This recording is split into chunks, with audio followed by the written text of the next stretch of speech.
Magandang umaga po sa inyong lahat. Magandang umaga po, Father. Pakisabi sa inyong mga katabi, kapatid, gising! Parang nakita ko, parang papikit-pikit na yung iba. Unang araw pa lamang. At palakpakan natin ang bawat isa. Dahil para sa iba, ito na yung una at huling misa di Gallo nila. Makikita-kita na lang tayo sa 24. Mga kapatid, nagpapasalamat tayong lahat dahil sinimulan na naman natin ang ating paghahanda sa Kapaskuhan. Heto na naman tayo, isa sa pinaka-inaasam-asam natin, tradisyon, ang simbang gabi o ang Misa di Gallo. Kahit masarap matulog, pero gigising tayo para magsimba kahit madaling araw. At sa pagsisimba, higit sa lahat ngayong unang araw, masarap magsimba dahil siguro marami sa atin suot-suot yung mga bagong damit na binili sa mall, buy one, take one. Nangangamoy mall ba? Wala naman. O kaya naman yung iba, naka-couple shirt o family shirt. Pero wag ho kayong mag-alala dahil 70% off yan. O kaya naman, Shopee is life. Ang iba ay tuwang-tuwa ngayong araw na ito dahil makakatabi na nila ang kanilang nililigawan. Simbang tabi. O kaya naman, ay matitikman na natin ang mga lutong Pasko kapag madaling araw, mga puto bumbong, o kaya mga tsokolate. O kaya naman, marami sa atin sinisimulan at nagnanais na kumplituhin ang 9 na araw na pagsisimbang gabi dahil meron tayong hinihiling. Pero mga kapatid, ito ay mga mababaw na dahilan, mga simpleng dahilan kung bakit tayo magsisimbang gabi sa 9 na araw. Ito'y ilan sa mga nakaugalian natin. Pero ito ay nakasanayan natin.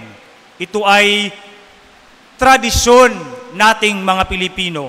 Higit sa lahat nating mga Kristiyanong Katoliko.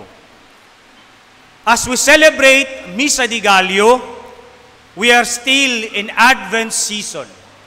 May 1 linggo pa bago matapos ang panahon ng Adbyento. At kapag Adbyento, alam natin that Advent focuses on 3 things.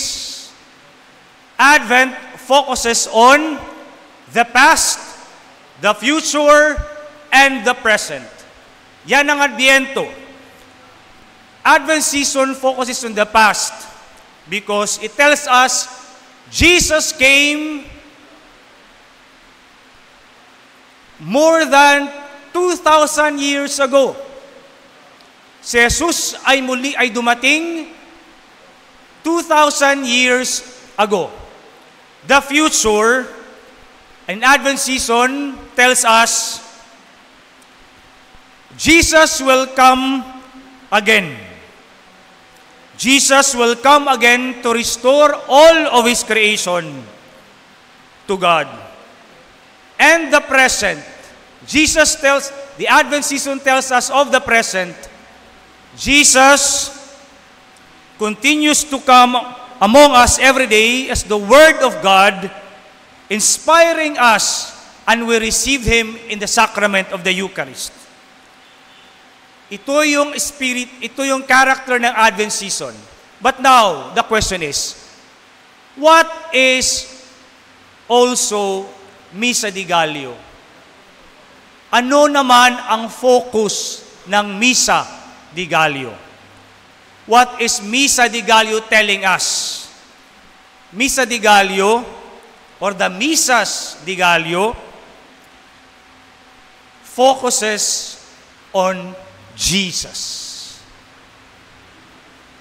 Telling us about the background, the story of Jesus. Kaya ang bawat araw ay ikinukwento ang storya ni Jesus bago siya ipanganak. Kaya mga kapatid, ito ang tamang dahilan ng ating tradisyon. Ito yung dahilan kung bakit tayo nagsisimbang gabi. Para sa kwento ni Jesus.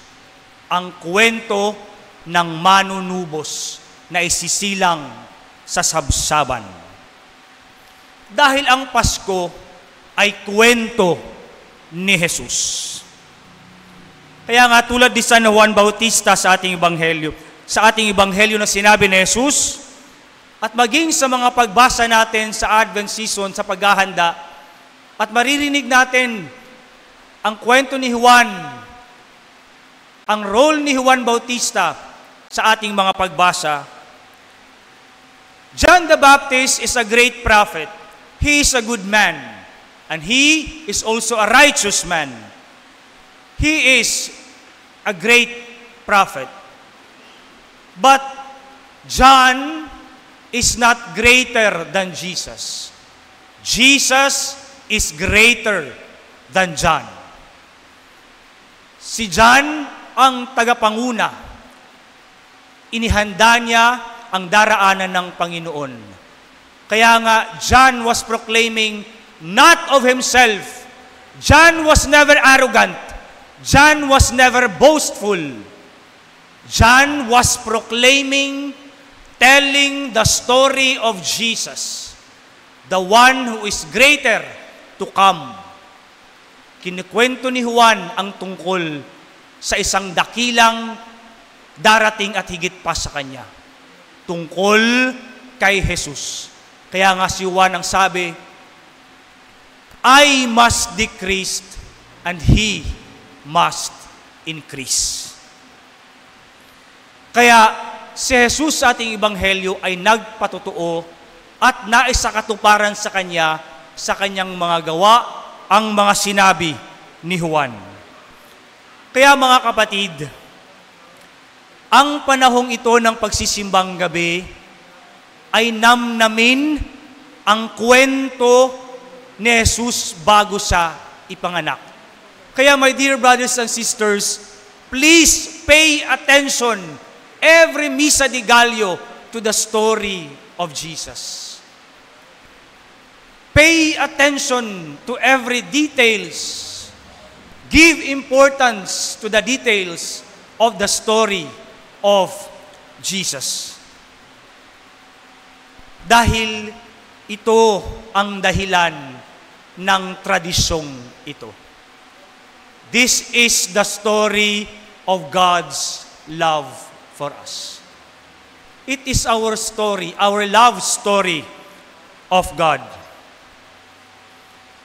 Paghahanda sa kanyang kapanganakan, paghahanda sa Pasko ay kwento ng pagmamahalan ng Diyos, pagmamahal ng Diyos sa atin.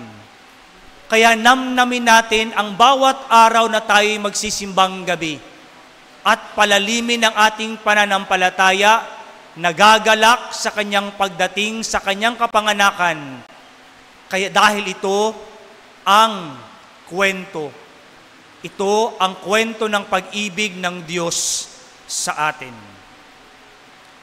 This is our tradition. Ang tradisyon ng pagmamahal. This is the tradition of God's love story in us. Sa bawat kwento ng araw, bawat araw ng Misa de Gallo, ay pahalagahan, namnamin, dahil ito ang kwento ng Diyos sa atin. This is the story of God for you and for us. The love story of Jesus to us. Kaya sana, ikwento natin si Jesus sa buhay natin. Araw-araw, ikwento natin si Jesus pag-uwi sa buhay natin. Jesus is the story of Christmas. Jesus is our story.